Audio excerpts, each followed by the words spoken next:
একের পর এক ডাকাতি, ছিনতাই, খুন, ধর্ষণ, দিন দুপুরে চলছে লুটতরাজ, বীরদর্পে দাপিয়ে বেড়াচ্ছে কিশোর গ্যাং। দেশজুড়ে অপরাধ দমাতে ডেভিল হান্ট নামে বিশেষ অভিযান চলেও এমন কোনো অপরাধ নেই যা ঘটছে না। ছিনতাই, খুন, লুটে ভয়ার্ত মানুষ। এসব ঘটনার ভিডিও সামাজিক মাধ্যমে ভাইরাল হওয়ার প্রেক্ষাপটে সাধারণ মানুষের মধ্যে উদ্বেগ বেড়েছে নিরাপত্তার প্রশ্নে। তীব্র প্রতিক্রিয়া দেখা দিয়েছে সারা দেশে।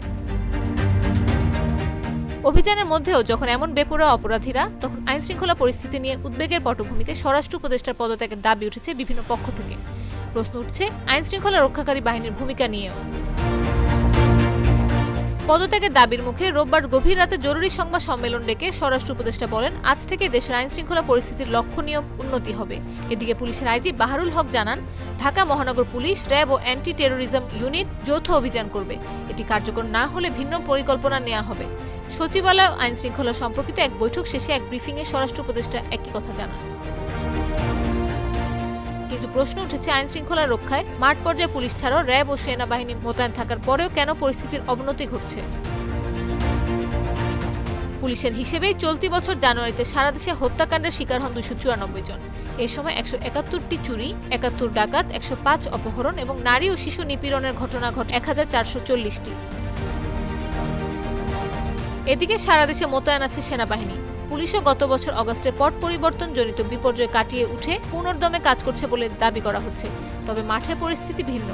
ঢাকার অনেক গুরুত্বপূর্ণ পয়েন্টেই অনেক সময় পুলিশের দেখা মিলছে না। নগরীর সড়ক থেকে শুরু করে হাইওয়েগুলোতে পুলিশের তৎপরতা খুব একটা চোখে পড়ে না। এই সুযোগে প্রেস ক্লাব থেকে শাহবাগ হয়ে উত্তরা পর্যন্ত সড়কে প্রতিদিনই ছিনতাইয়ের অভিযোগ পাওয়া যায়। কাকরাইল থেকে মহাখালী হয়ে রাস্তাতেও একই অবস্থা। সংসদ ভবন থেকে শুরু করে মোহাম্মদপুরের পুরো এলাকা ঘুরলে চোখে পড়বে পুলিশের নগণ্য উপস্থিতি। আদাবর, শেখেরটেক, বসিলা সহ ভেতরের এলাকাগুলোতে দাপিয়ে বেড়াচ্ছে কিশোর গ্যাং সদস্যরা। সংবাদ মাধ্যম বিবিসি বাংলার এক প্রতিবেদনে বলা হচ্ছে, পুলিশের কয়েকজন কর্মকর্তার সঙ্গে কথা বলে যে ধারণা পাওয়া যায়, রাজনৈতিক পট পরিবর্তনের পর অনেক সিনিয়র কর্মকর্তা আটক ও বেশ কিছু পুলিশ সদস্যের মৃত্যুর ঘটনার রেশ এখনও কাটিয়ে উঠতে পারেনি বাহিনীটি। এছাড়া যেখানেই যা ঘটনা ঘটুক তাতে এখন কয়েকটি বিষয় বিবেচনায় নিয়ে পুলিশকে কাজ করতে হচ্ছে।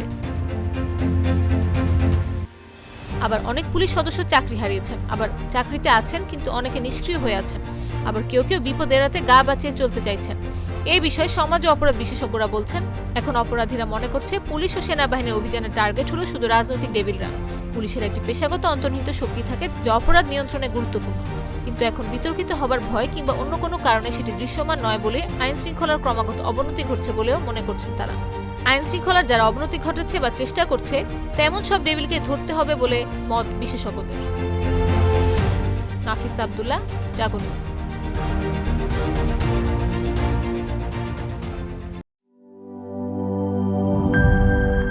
সানবিট সব দিবে সামাল। সানবিট ম্যাজিক প্রেস ডিশওয়াশিং এর মাথা ঘোরানো সলিউশন।